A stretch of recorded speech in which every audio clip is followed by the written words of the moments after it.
Jordan Addison was the fourth receiver drafted in 2023. He had the fourth most receiving yards of any rookie receiver, and he led all rookies with 10 receiving touchdowns. In this video, we're going to go through how I see his strengths and weaknesses as a player. I think he's already solidified himself as at least a wide receiver 2. The main question will be his upside to be a team's number 1 option that can really take over games. The Vikings don't need Jordan Addison to be a wide receiver 1, but you would obviously prefer a Tyreek Hill, Jalen Waddle situation in an ideal world. These are his stats and rankings from last season. He ranked in the 50s to 60s in most metrics, but he was up there in drop rate, yards per target, passer rating when targeted, and then he ran a pretty diverse route tree. In Kevin O'Connell's offense, it's a lot of in-breaking routes, but he also ran a good amount of outs, corners, ran some double moves. A lot of players get kind of pigeonholed into just running a few things, but he's someone that can run the entire route tree, and I'm glad that Minnesota gave him the opportunity to do that. And I think his route running, specifically against off coverage, is his best trait. He has really efficient footwork, almost no wasted movements. He's quick in and out of breaks. He does a good job at the stem to set corners up and maximize separation. And the majority of his routes last year were just a vertical stem 8 yards down the field. He's either going to in cut, break outside, or sink for a comeback. Just a simple 10-yard out here on 3rd and 10 against Jair Alexander. He doesn't really do anything special at the top of his route here. It's just an efficient cut. Jair stumbles out of his break and they move the chains. This play, they get him in motion, matched up with a safety, so clean release, and he's already built up speed off the line of scrimmage. He attacks this open space to the inside of Justin Simmons, gets him to fully commit with his hips to defend a seam route, and then he's able to quickly break outside, plenty of separation as he works to the sideline. As long as he's given space to work with, he can just toy with off coverage defenders and manipulate their leverage. This play, he's running a deep out against outside leverage, so the corner's shaded to the outside half of him. He's got a step or two of a head start to defend this break, but Addison's able to create an inside vertical threat that causes the corner to even out his leverage and create more space to the sideline. He does a great job selling this break with a hard, exaggerated step with the inside foot, and then he cuts it off cleanly, creates a lot of separation, and then ends up having to work back to the football. Similar play here against the Packers. He's running a deep out against outside leverage. He stems inside to get the corner to think he's running a seam, and then sticks the landing with a hard step with the inside foot. Clean break to the sideline. This play, he uses more of a spray release where he's intentionally evening out his leverage. Instead of accelerating inside down the seam, he's attacking the corner's leverage and squaring them up at the top of the route, and then he gives a quick stutter rocker step with the inside foot and breaks to the sideline. So the key to effective route running really boils down to making the corner think that you're breaking one way and then breaking in the opposite direction, and Jordan Addison understands how to do that. He understands how to set up defenders. This play against the Bears, again, he evens out the leverage, attacks the cornerback space. He's breaking outside, but you can see about 8 yards into the route, the corner has his hips pointed to the sideline, so he's ready to mirror that break. So Addison accelerates into the post, gets the corner to flip his hips, stumbles out of his break. If he didn't stumble here, this would probably be one of the best routes that he ran all season, but even with that trip up, he's still able to create a ton of separation. And then a couple more like double move out routes. This one against the Niners, he's got press coverage on 3rd down. He's going to one step, fake the outside release, win inside leverage, and then attack the middle of the field like he's running a slant. And then with the corner on his back hip, he's able to make a really sharp break out to the sideline. Ends up getting wide open, but the corner had to hold to even have a chance of sticking with him here. Pretty much the same route from week 17. Jaren Hall is under pressure and isn't able to get rid of the ball, so he isn't targeted here, but he takes the inside release, starts to bend towards center field, does a great job with his body language here to really sell the slant, and then he cuts it off outside at an acute angle. He's got about 4 yards of separation out of the break. Jaren Hall takes the sack, but I think one of Jordan Addison's best routes from this past season. He's also pretty effective on curls and comebacks. He can sink his hips and throttle down instantly. This play against the Chiefs, it's 4th and 7. He stacks the corner and gets about a yard of vertical separation, but even with Jalen Watson underneath him, he's able to cut this route off so quickly, get open, and convert the first down. Now, pretty much every play that I've shown up to this point has been against off coverage. When he has to try to separate against tight press man, he was a lot less effective, and it's the main reason that I'm a little bit lower on Jordan Addison's upside. If you can't win against press man in the NFL, it really limits your ceiling as a receiver, because no matter how productive you are against off coverage and getting schemed open, if a team decides you're enough of a problem, they can just jam you at the line of scrimmage and take you out of the game. And honestly, I thought Jordan Addison had some of the worst tape against press coverage that I've seen. Now, I'm not grinding the tape on every team's wide receiver 5. I'm sure there are definitely worse receivers against press than Jordan Addison in the NFL, but out of players that are considered like a number 2 receiver or better, I haven't seen someone that's less effective against press than Jordan Addison. He's undersized at 5'11", 175, so when corners get their hands on him, they can end his route before it even starts. And you can still beat press if you're undersized, but you need elite suddenness and lateral quickness, and I just don't think Jordan Addison has that. He's quick enough to be an effective route runner in open space,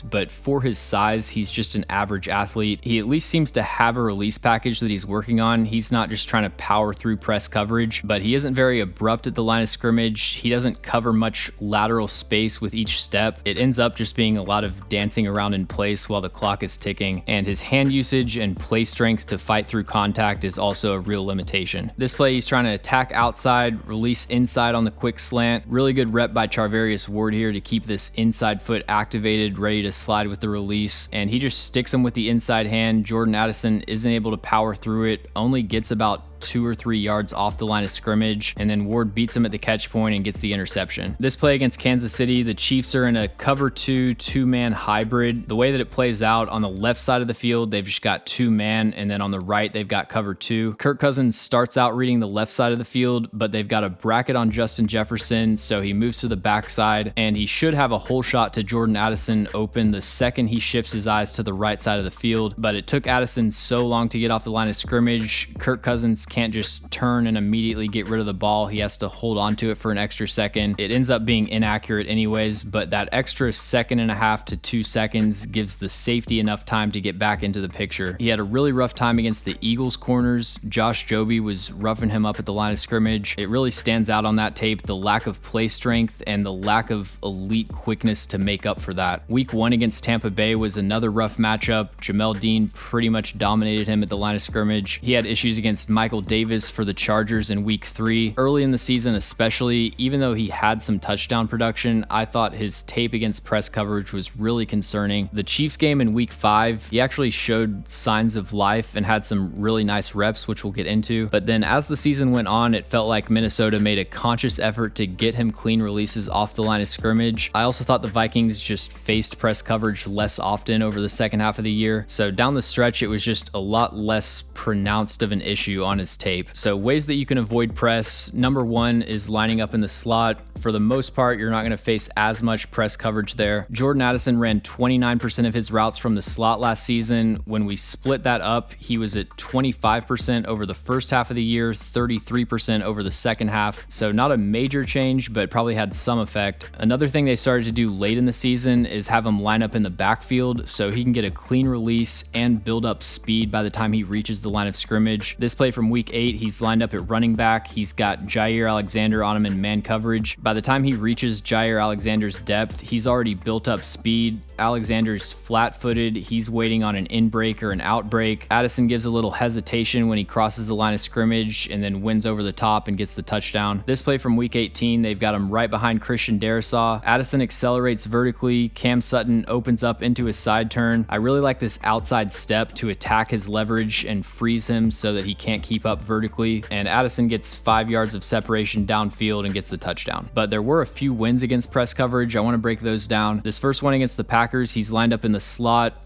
Inside step, outside release, really good job with the hands here to wipe down this punch. And then like I've said, when he does release off the line of scrimmage, he has good enough speed to win vertically. Really good adjustment here also on this slot fade. Nice rep here against the Chiefs on a quick slant. He's going to use a diamond, or what's sometimes called a squirt release. He threatens to the sideline, efficient crossing over and releasing inside. He does a good job swiping across with the outside hand to defeat that punch. And then once he wins the inside edge, it would be easy ability to just break over the middle, but he's got to keep up with the timing of the play and also just finish setting up his defender. He wants to be staggered with this second slant so the number 2 corner wouldn't have any way of disengaging and impacting his route. So once he gets that inside leverage, he takes a couple steps to sell that he's running vertically, and then he breaks inside once he has enough space. And then also a nice play here against Trent McDuffie to just power through this 2-hand punch at the line of scrimmage. He doesn't get targeted, but ends up getting a couple steps of vertical separation. So figuring out how to beat press is going to be the main factor that determines how impactful Jordan Addison can be. Regardless of the semantics of how you classify a number 1 versus a number 2 versus a number 3, you know, is he a guy that can have a big performance in week 7, but then he gets taken out of the game in the playoffs when teams are really focused in on him and playing tight coverage? Or does he develop into a player that can get open regardless of what you throw at him? The final thing to discuss with Jordan Addison is actually catching the football, and I think there's a lot to be encouraged by there. In his first year of college at Pittsburgh, he had a 14.3% drop rate. The next year, that went down to 9.9%. 9 to 10 is usually league average. That's kind of the benchmark for whether or not someone has drop issues, in my opinion. But then his final year at USC, he had a career low 3.3% drop rate, and then his rookie year, his drop rate was 4.1%. So I think it's pretty clear that he's fixed his drop issues, and I don't expect that to be a significant problem going forward. Every receiver is going to have some drops. He had this one against the Bears that was really bad timing, ended up getting tipped and intercepted by Jaquan Brisker, but 3 drops on 104 targets, it's hard to be too critical of that. Winning contested catches and playing through contact is more of a mixed bag, although he did flash in that area. He had probably his best play of the season in week 7 against the 49ers. Really good route here to sell outside and get Charvarius Ward to open his hips to the sideline, and then a clean in cut. He's on his way to winning vertically with this post, but then Kirk Cousins underthrows it, so he has to work back to the football. Ward thinks he's getting another interception, but Addison just rips it out of his hands and takes it to the end zone. This play against the Saints is kind of a microcosm of Jordan Addison as a player. He struggles with the physical man coverage early in the rep, but then he's able to get a clean break out to the sideline, create some separation. You've got a sinking zone defender, so this is a throw into double coverage, but Addison makes an acrobatic catch in traffic. This play against the Bengals, he high points the ball, wins over Jermaine Pratt. Really nice sideline adjustment here against the Falcons to get both of his feet in bounds on this hole shot. So he definitely has the natural ball skills. He flashed the ability to win through traffic over the middle of the field, obviously ran a ton of dig routes, but he had a hard time winning through contact consistently, establishing and maintaining his catch space, high pointing the ball. He had a touchdown against Green Bay he wasn't able to hold on to through a hit. This play against Tyreek Stevenson, he wasn't able to box him out and he gets shielded from the ball at the catch point. I think overall his contested catch skills are average, but it's more an issue of playing through contact. He actually has really good hands, so he will make some spectacular catches every now and then. This is my scouting report on Jordan Addison based on his rookie season, just to sum everything up. Like I said, I think there's an extremely high chance that he's at least a quality wide receiver 2. He's an effective route runner that consistently catches open passes. I think that's a great starting point and gives him a really high floor as a player. His ceiling is going to be dependent on cleaning up his release footwork and translating some of that route quickness to quickness off the line of scrimmage and being able to get off of press coverage.